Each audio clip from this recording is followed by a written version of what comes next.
How schema therapy can help you undo harmful patterns. Healthline. Medically reviewed by Timothy J. Legg, PhD, CRNP.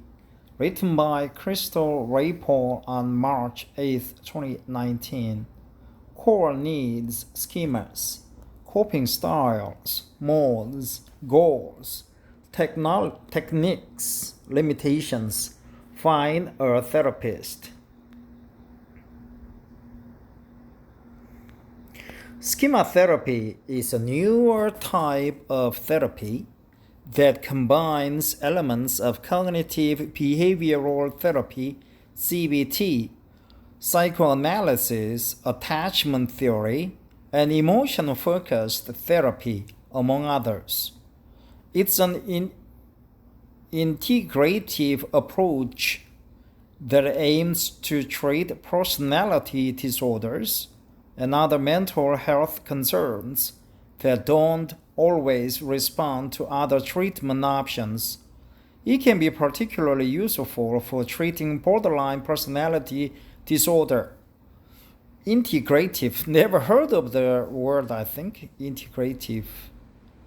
In schema therapy, you will work with a therapist to uncover and understand your schemas, sometimes called early maladaptive schemas. Schemas are unhelpful patterns that some people develop if their emotional needs aren't met as a child.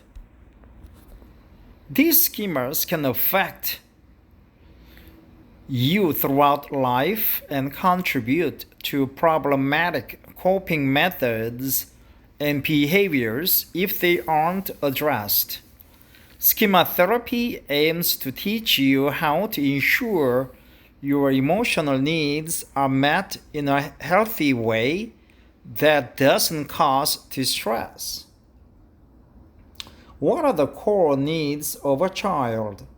One of the biggest factors in the development of schemas is not having your core emotional needs met as a child. These core needs include a sense of safety and being securely attached to others, a sense of self-identity and autonomy, the freedom to express how you feel and ask for what you need from others, the ability to play and be spontaneous, safe, age-appropriate limits and boundaries, the ability to play and be spontaneous. That's good. The ability to play and be spontaneous.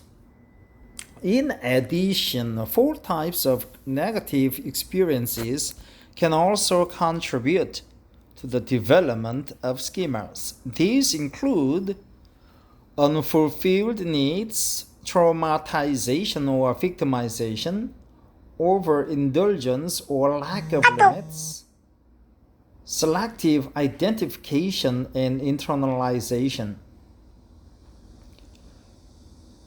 Unfulfilled needs. These can happen when you don't receive affection from caregivers or fail to have other core emotional needs met. Traumatization and victimization. This describes a situation when you experienced abuse, trauma, or similar distress, overindulgence, or lack of limits. In this situation, your parents may have been overprotective or over-involved. They may not have set proper boundaries for you. Selective identification and internalization. This refers to the way you absorb some of your parents' attitudes or behaviors. You might identify with some of these and internalize others. Some may develop into schemas, while others develop into modes. also called coping methods.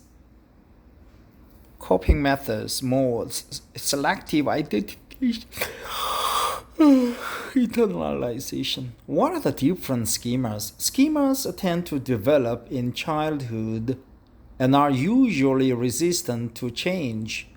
But left unmanaged, schemas can cause negative patterns that are often reinforced through unhealthy interactions.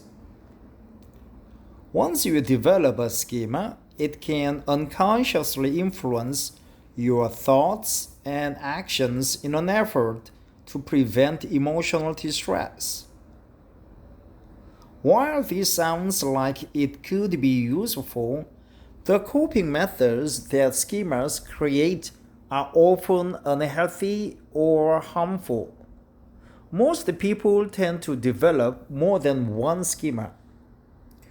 Experts have identified 18 distinct schemas, but they all fall into one of five categories or domains. 18 distinct schemas, but they all fall into one of five categories or domains. Domain 1, disconnection and rejection. Domain 2, impaired autonomy and performance. Domain 3, impaired limits. Domain 4, other directedness. Domain 5, overvigilance and inhibition. Domain 1, disconnection and rejection, includes schemas that make it difficult to develop healthy relationships. Disconnection and rejection. Domain 2, impaired autonomy and performance, includes schemas that make it difficult to develop a strong sense of self and function in the world as an adult. Domain 3, impaired limits, includes schemas that affect self-control and the ability to respect boundaries and limits. Domain 4, other attractiveness, includes schemas that lead you to prioritize the needs of others above your own. Other attractiveness. Domain 4, 5, overindulgent vigilance and inhibition, includes schemas that prioritize avoiding failure or mistakes through alertness, rules, and disregarding desires or emotions. Over vigilance and inhibition. Other attractiveness. I wonder what the other attractiveness means. Impaired limits, impaired autonomy and performance, disconnection and rejection. What kind of coping styles do schemas create? In schema therapy, your reactions to schemas are known as coping styles. These can involve thoughts, feelings, or behaviors. Thoughts, feelings, or behaviors. They develop as a way of avoiding the painful and overwhelming emotions experienced as a result of certain schema.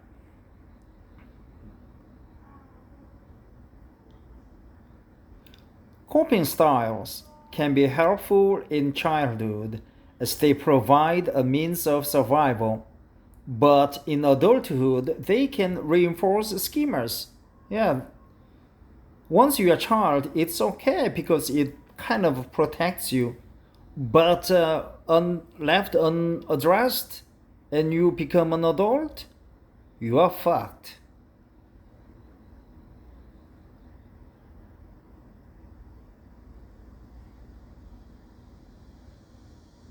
Schemas unhelpful patterns that some people develop if their emotional needs aren't met as a child.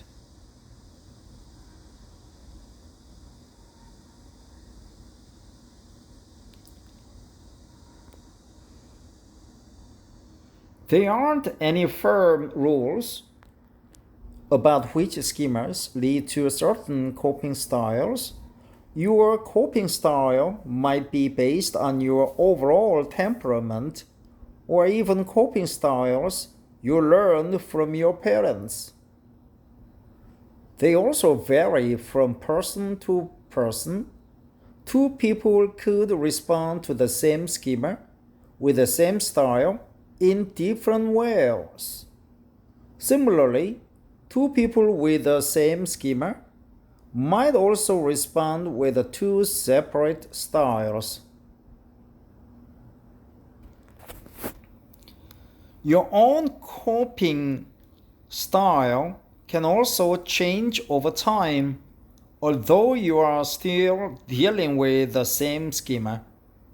The three main coping styles loosely correlate with a fight or flight or freeze response: surrender, avoidance, overcompensation. Surrender. This involves accepting a schema and giving into it. It usually results in behavior that reinforces or continues the schema pattern. For example, if you surrender to a schema that formed as a result of emotional neglect as a child, you may later find yourself in a relationship involving emotional neglect, surrender, avoidance. This involves attempting to live without triggering the schema. You might avoid activities or situations that could possibly trigger it or make you feel vulnerable. Avoiding your schema may leave you more prone to substance use, risky or compulsive behavior, and other behaviors that provide a distraction. Overcompensation.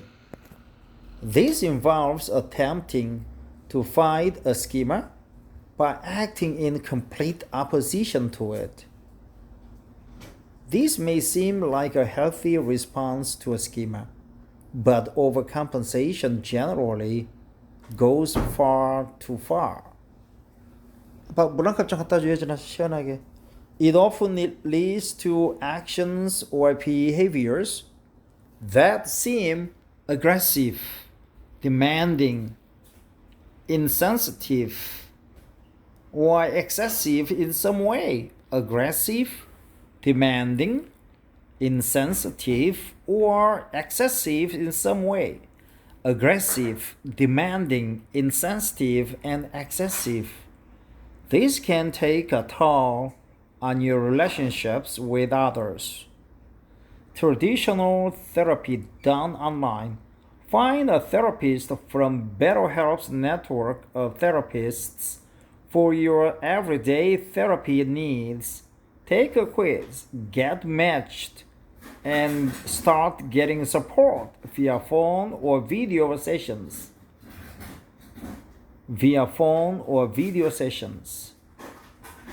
Plans start at $60 per week, plus an additional 10% off.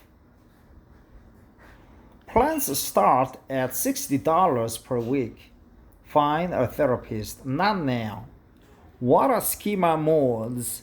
In schema therapy, a mode is a temporary mindset that includes both your present emotional state and how you are dealing with it. 아빠 물. In other words, your mode is a combination of active schemas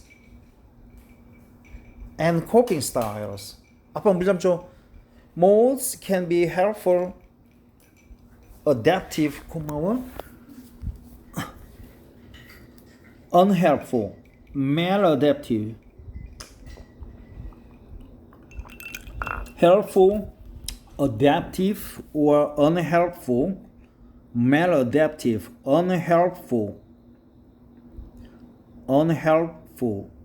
Schema modes help therapists group schemas together so they can address them as a single state of mind rather than individual traits. Schema modes are divided into 4 categories. Child modes are characterized by childlike feelings or behaviors.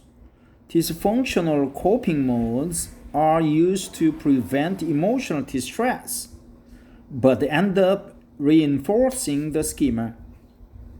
Dysfunctional parent modes are internalizations of critical, demanding, or harsh parental voices. Healthy adult mode represents your healthy, functional self. This mode can help regulate the other modes by setting limits and countering the effects of other modes. Healthy adult mode. What are the goals of schema therapy? In schema therapy, you will work with your therapist to identify and begin healing schemas, identify and address coping styles that get in the way of emotional needs, change patterns of feelings and behaviors that result from schemas. Learn how to get your core emotional needs met in healthy, adaptive ways. Learn how to cope in a healthy way with frustration and distress when certain needs can't be met. Ultimately, all of these will help you develop a strong, healthy adult mode. A well-developed, healthy adult mode can help heal and regulate other modes and help keep you from being overwhelmed by their effects. What techniques are used? Schema therapists might use several techniques over the course of therapy. Certain techniques may work better for some people and schemas than others. If a certain technique doesn't work for you, be sure to let your therapist know. On that note, keep in mind that your relationship with other therapists is an important part of schema therapy. There are 2 important concepts that pop up in many of the techniques used in schema therapy. Both work best when you feel safe and comfortable with your therapist. These concepts are empathic confrontation or empathic confrontation, limited reparenting. Empathic confrontation. Your therapist validates the schemas coming up in therapy, offering understanding and empathy while helping you realize the importance of change. Limited reparenting. Your therapist helps fulfill emotional needs that weren't met in childhood by offering security, compassion, and respect. Limited simply means your therapist makes certain this reparenting aligns with ethical standards for mental health professionals. Generally, these concepts are carried out with techniques that fall into 4 categories. Emotive techniques involve using emotions to counter schemas. They help you fully experience emotions and express them in the safety of therapy.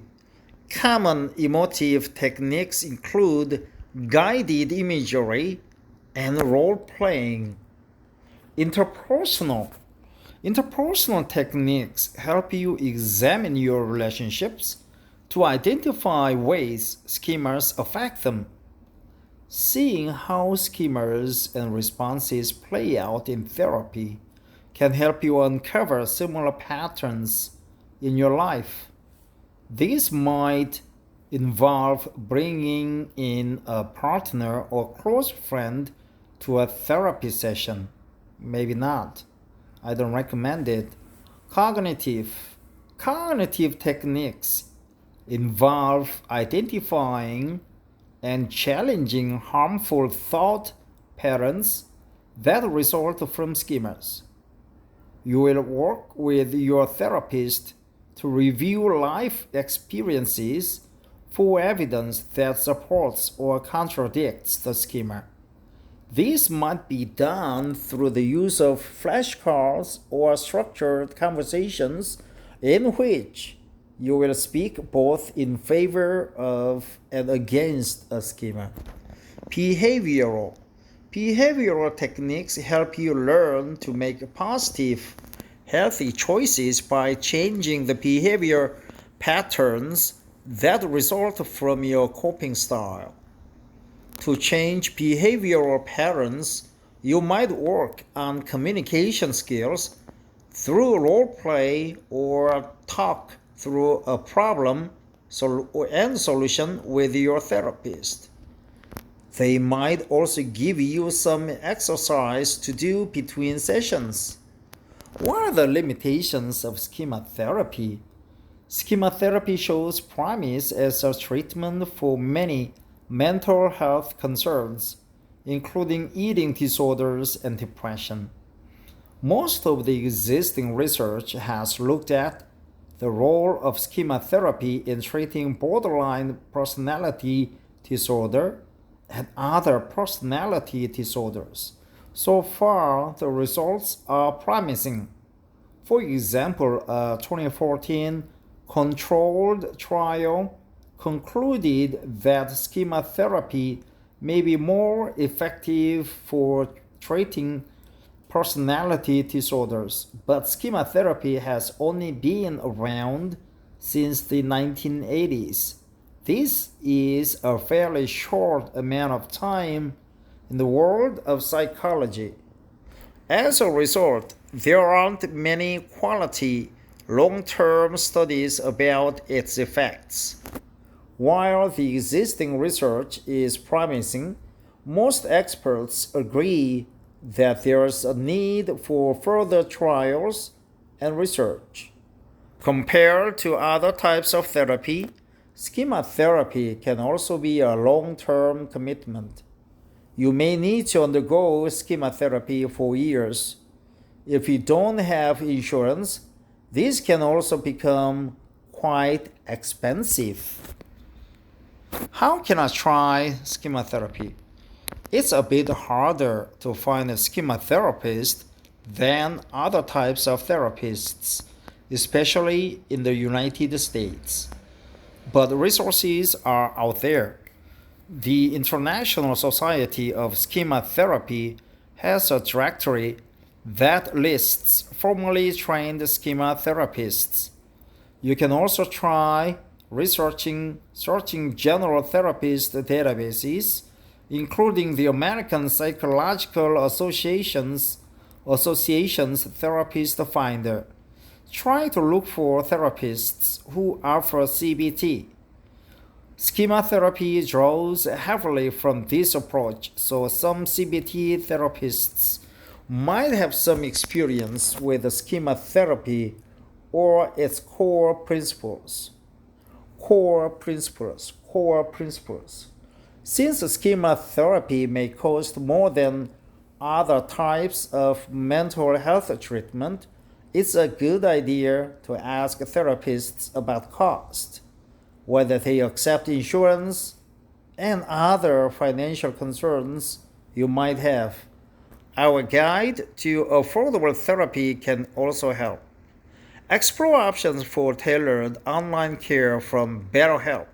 BetterHelp, best for an experience like a traditional therapy, largest network of licensed therapists, personalized counselor matching, texts, calls, or video chats available, $60 to $90 per week. Get 10% off your first month. Get 10% off your first month. Get 10% off your first month. Learn more. Regain best for comprehensive relationship support. Specialized relationship counseling available for individuals or partners. Weekly live virtual sessions, $60 to $90 per week. Get 10% off your first month. Learn more. Teen counseling. Wow. Pride counseling.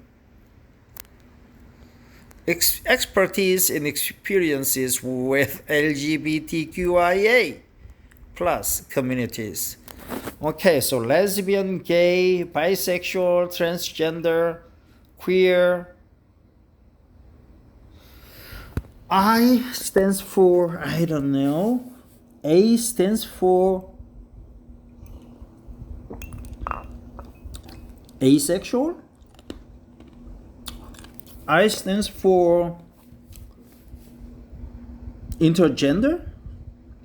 Variety of treatment approaches. Phone, video, and messaging available. $60 to $90 per week. Get 10% off your first month.